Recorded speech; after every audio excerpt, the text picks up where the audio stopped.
Now, the rhetoric coming out of North Korea has toned down, but Pyongyang may now be using another strategy to capture the attention of the United States. An American citizen has been sentenced to 15 years of hard labour for unspecified hostile acts.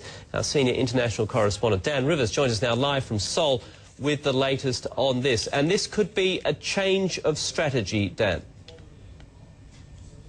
That's right, yeah, after several weeks of threatening preemptive nuclear strikes on the United States to try and get its attention, now it seems North Korea has switched tactics, reverting to a tried and tested path of arresting American citizens in or near North Korea and using that as a bargaining chip to try and get direct talks with the United States. There is curiously little information about Kenneth Bae online, just this Facebook page started by his friends campaigning for his release from the secretive regime. He's been jailed for 15 years hard labour for, quote, his crimes aimed to topple North Korea. The official news agency claiming, quote, his crimes were proved by evidence, a possible reference to material reportedly found on a hard drive. One of Bae's friends suggesting it may have been as innocuous as photos of orphans begging. Whatever he's done or hasn't done, experts say he's now a bargaining chip for new leader Kim Jong-un. Well, I think North Korea kind of looks at any U.S. citizen in and around North Korea as a mere asset, a commodity that can be traded in the open market. And so Kenneth Bae was just at the wrong place at the wrong time. And Bae's not the first. Scenes like this are becoming all too familiar. Cue emotional captives reunited with their families, accompanied by a high-profile politician. This was 2009. Journalists Laura Ling and Yoona Lee celebrate freedom. Former President Bill Clinton takes the credit. A year later, it's a different former president, Jimmy Carter, with another relieved American, Ajalon Gomez. Kenneth Bae is the 6th American in the wrong place at the wrong time, and the North Koreans may once again be holding out for a high-profile visitor before they give him up.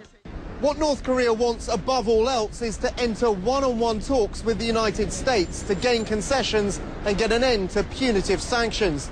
They may see Kenneth Bae as the perfect way to achieve that aim. With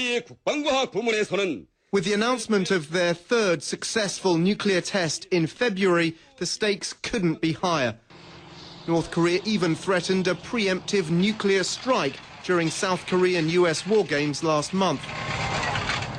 Those manoeuvres are over, but it seems the brinkmanship is not.